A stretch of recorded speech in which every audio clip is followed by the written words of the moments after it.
የምትመለከቱት የአፍሪካን ካርታ ነው። በዚህ ካርታ ላይ ከ55ቱ የአፍሪካ ህብረት አባል አገራት አንዷ በተባበሩት መንግስታት ድርጅትም ሙሉ ዕውቅና ያላት አንዲት ሉዓላዊት አገር አትታይም። እሷን ለማየት የግድ ከዋናው የአፍሪካ ምድር መነጠል አለቦት። ከምዕራብ አፍሪካ ዳርቻ 600 ኪሎ ሜትር ያህል ርቃ በአትላንቲክ ውቅያኖስ መሃል ነው የምትገኘው። ይህ ከዋናው የአፍሪካ ምድር ያላት ርቀት በሀገሪቱ ታሪክና በዜጎቿ ማንነት ላይ ልዩ አሻራ አሳርፏል። የጠበቀ ግንኙነቷ ከአውሮፓና አሜሪካ፣ ዋነኛ የንግድ ሸሪኮቿ የአውሮፓ ህብረት አባል አገራት፣ ብሔራዊ ቋንቋዋም ፖርቹጋልኛ ነው። አብዛኞቹ ዜጎቿም ከነጭ ፖርቹጋላውያንና ከጥቁር አፍሪካውያን የተቀላቀለ የዘር ሐረግ አላቸው። ከፍተኛ ቁጥር ያላቸው ዜጎቿ አውሮፓና አሜሪካን የሚኖሩት። በዚህም በሀገር ውስጥ ከሚገኙት ዜጎቿ ይልቅ በውጭ የሚኖሩት ቁጥር በእጥፍ ይበልጣል። የዘር ሐረጋቸው ከአውሮፓ ስለተቀላቀለ ጂኦግራፊያዊ አቀማመጣቸውም ከአፍሪካ ስለተነጠለ ይሆናል አብዛኞቹ ዜጎቿ አፍሪካዊነት አይሰማቸውም እየተባሉ ይታማሉ። በእርግጥ ሀገሪቱን እንደ አፍሪካዊት ሀገር፣ መንግስቷንም እንደ አፍሪካ መንግስት ካየናቸው ከአፍሪካ ሀገራት የሚለዩአቸው በርካታ ልዩ መገለጫዎች አሏቸው። በአፍሪካ አህጉር ዲሞክራሲ ከመማሪያ መጽሐፍ፣ ነፃነትም ከፖለቲከኞች አፍ ወርደው በዜጎች የዕለት ተዕለት ኑሮ ውስጥ ነፍስ ዘርተው የሚገኙባት ሀገር ናት። ሰላም የሰፈነባት፣ መልካም አስተዳደር የተረጋገጠባት፣ ሙስና በብዛት የማይታወቅባት፣ የምርም አፍሪካዊት የማትመስል አገር ናት። ሀገሪቱ ምንም አይነት የተፈጥሮ ሀብት የላትም።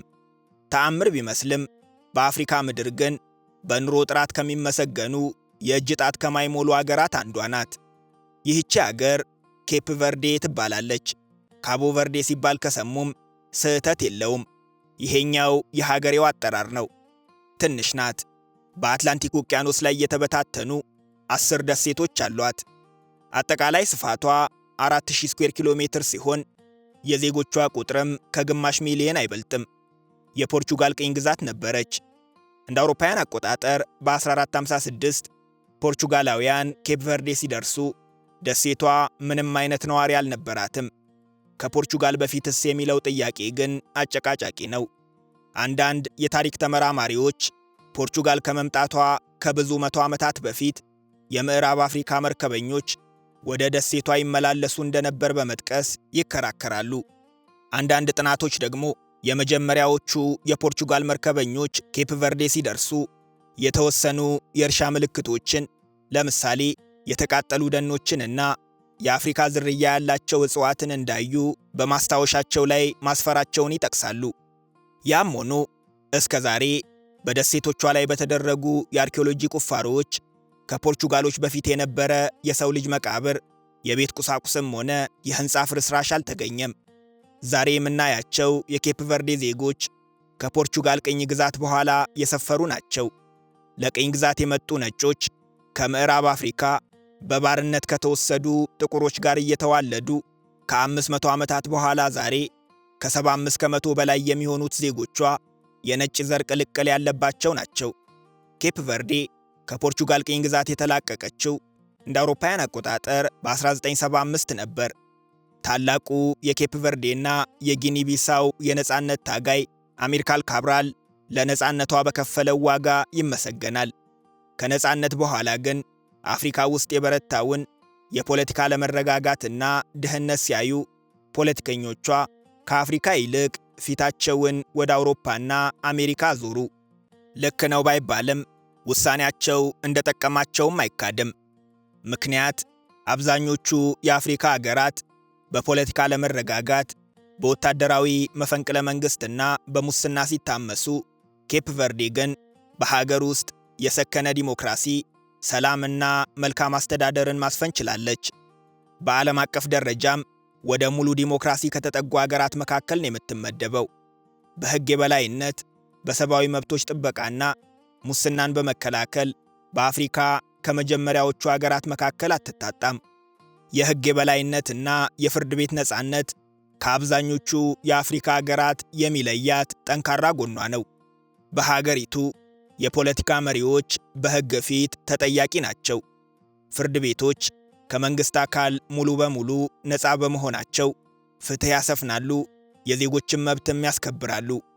በድንበር የለሽ ጋዜጠኞች መለኪያ መሠረት ኬፕ ቨርዴ አፍሪካ ውስጥ የሚዲያ ነፃነት በተግባር ከሚታይባቸው ቀዳሚ አገራት አንዷ ናት። የሀገሪቱ የሚዲያ ባለሙያዎች ያለምንም ፍርሃት መንግሥትን የመንቀፍ ሙሉ መብት አላቸው። እንደ አውሮፓውያን አቆጣጠር በ1991 ወደ ብዙሃን ፓርቲ ሥርዓት ከተሸጋገረች ጀምሮም በሥልጣን ላይ ያለው ፓርቲ በምርጫ ሲሸነፍ በሰላማዊ መንገድ ሥልጣኑን ለተቃዋሚ ፓርቲ ያስረክባል። ሀገሪቱ እንደ አብዛኞቹ የአፍሪካ አገራት ነዳጅ፣ ወርቅ፣ አልማዝም ሆነ በውድ ዋጋ የምትሸጠው የተፈጥሮ ሀብት የላትም።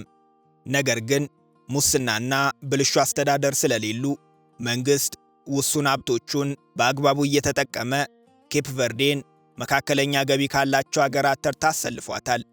ይህም ለአንድ አገር እድገት ወሳኙ ነገር የተፈጥሮ ሀብት ሳይሆን የሰዎች አእምሮና የመሪዎች ቅንነት መሆኑን ያሳያል።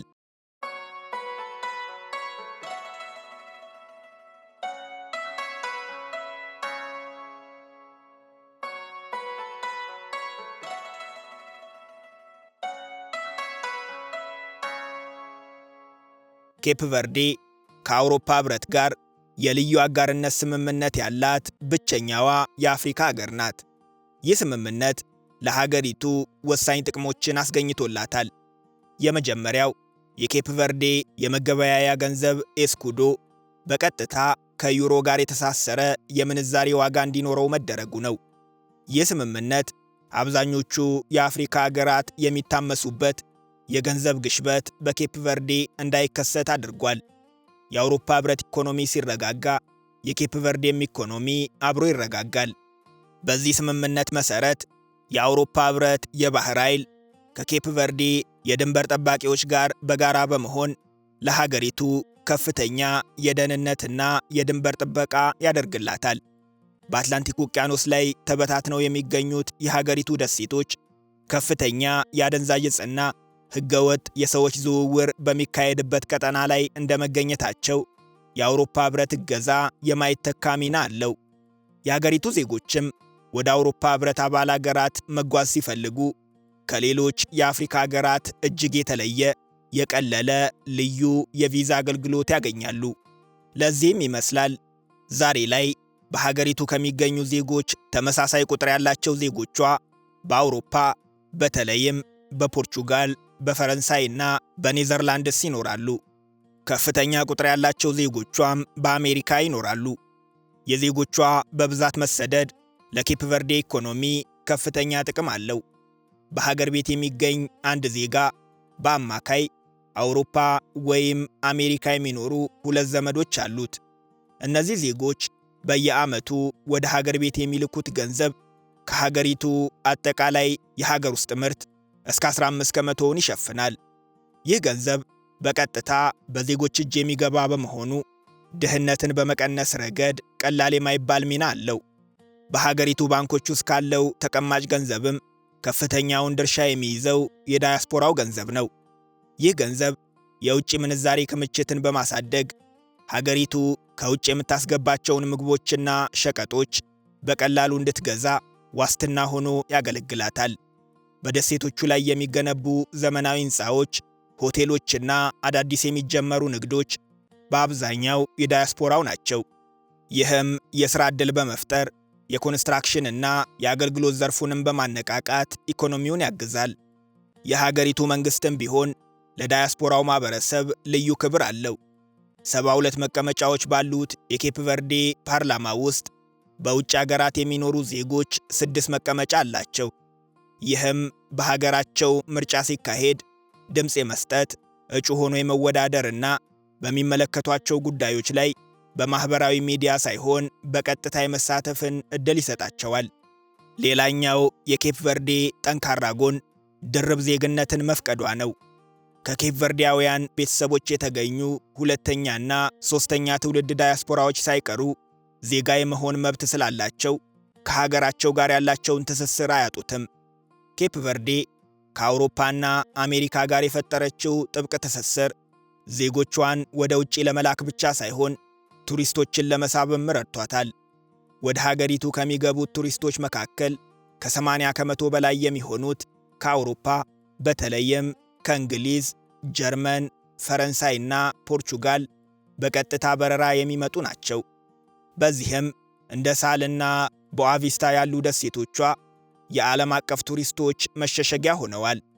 ከቱሪዝም የሚገኘው ገቢም ከአጠቃላይ የአገር ውስጥ ምርት እስከ 25 ከመቶውን ይሸፍናል። ይህ በኢኮኖሚ በባህልና በፖለቲካ ከአውሮፓ ጋር የፈጠሩት ልዩ ትስስር ግን በአፍሪካውያን ወንድሞቻቸው የተወደደላቸው አይመስልም። ራሳቸውን እንደ አፍሪካዊ አይቆጥሩም ይሏቸዋል። የኬፕ ቨርዴ መሪዎች ግን ይህንን አይቀበሉትም። አፍሪካዊነታችን የታሪክና የመልክዓ ምድር እውነት፣ ወደ አውሮፓ መጠጋታችን የኢኮኖሚና የልማት ምርጫችን ነው ይላሉ። በእርግጥ የኬፕ ቨርዴ ዲፕሎማሲያዊ ጨዋታ ከዚህም ከፍ ያለ ዓለም አቀፍ መልክ አለው። ሀገሪቱ በውቅያኖስ የተከበበች ትንሽዬ ደሴት ናት።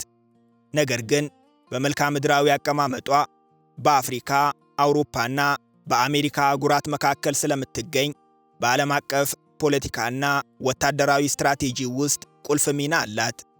በዚህ ምክንያት የዓለም ልዕለ ኃያላን አገራት በደሴቷ ላይ የራሳቸውን ተጽዕኖ ለማሳረፍ ድምፅ አልባ ጦርነት ውስጥ ገብተዋል።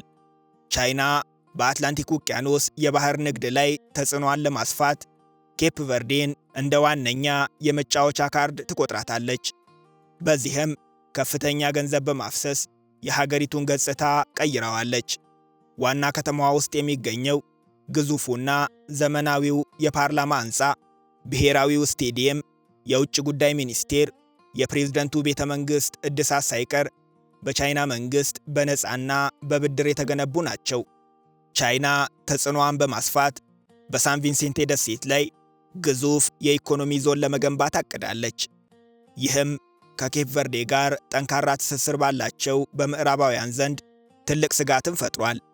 ምዕራባውያኑ የኢኮኖሚ ዞኑ መገንባት ዋናው ዓላማ ኢኮኖሚያዊ አይደለም፣ የቻይናን የባህር ኃይል አትላንቲክ ውቅያኖስ ላይ ማስፈር ነው ይላሉ።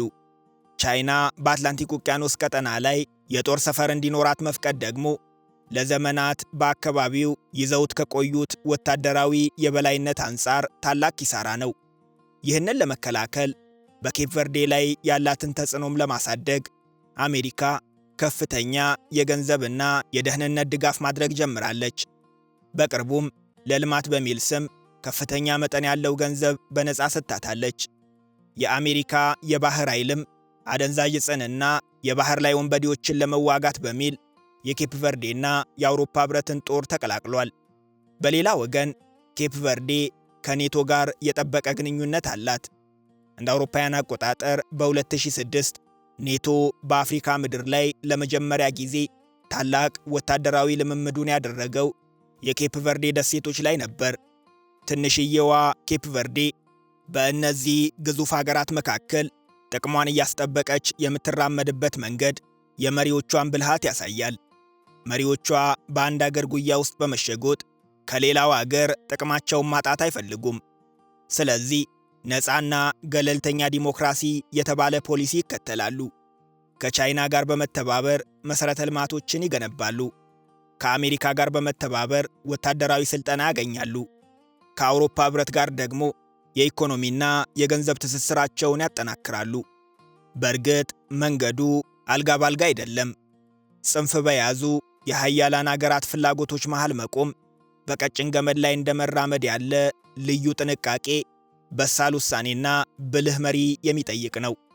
የኬፕ ቨርዴ መሪዎች እስካሁን ይህንን ሚዛን በመጠበቁ ረገድ ያሳዩት ብልሃት የሚያስመሰግናቸው ነው።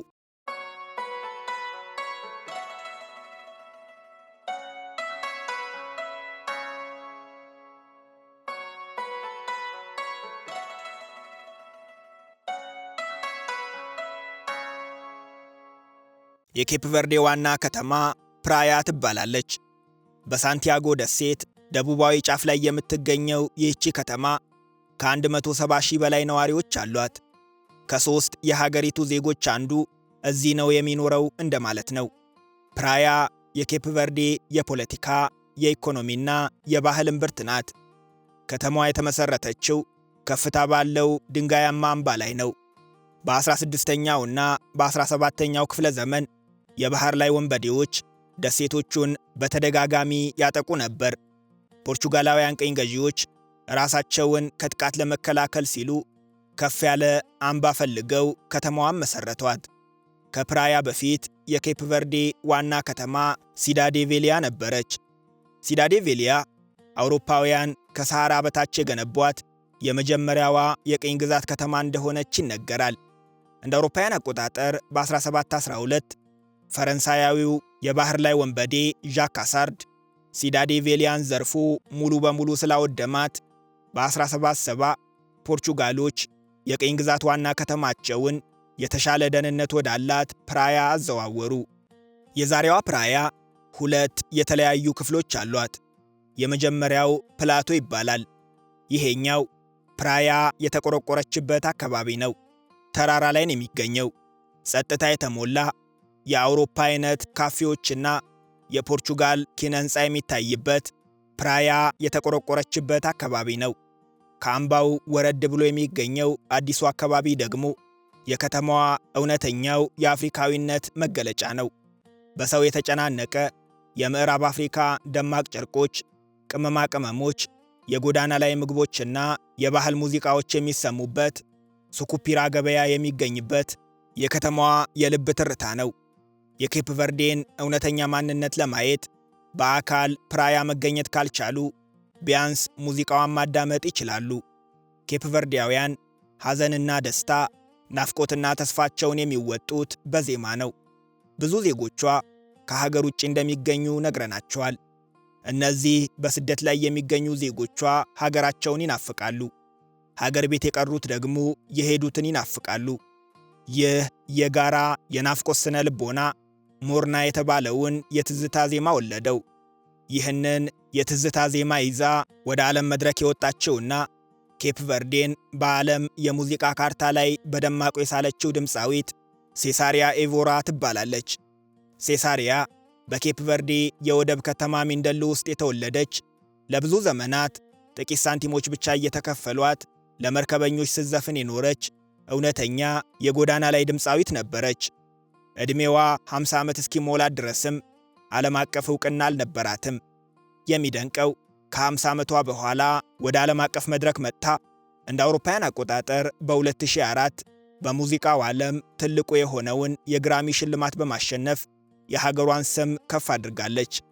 ሴሳሪያ እንደ ፓሪስ፣ ኒውዮርክ፣ ለንደንና መሰል ዓለም አቀፍ ትላልቅ መድረኮች ላይ ስትዘፍን ሁሌም መድረክ ላይ የምትወጣው ባዶ እግሯን ነበር።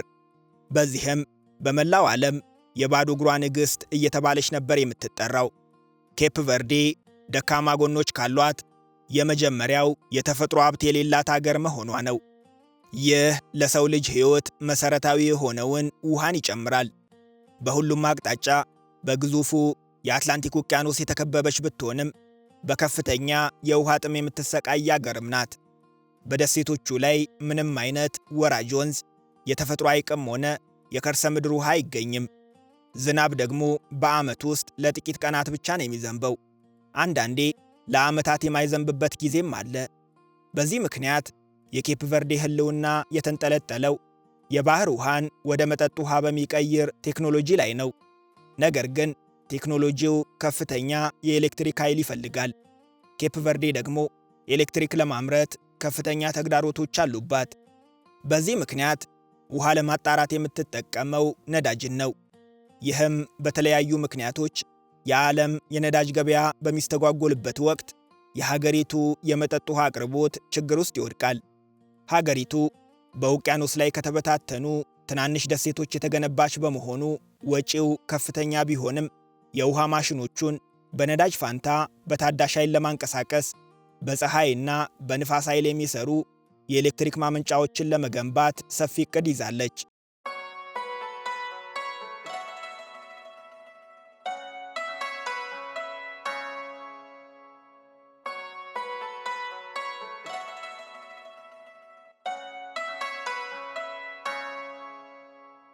የዛሬ ጉብኝታችንን በዚሁ አበቃን። አብራችሁን ስለቆያችሁ እናመሰግናለን።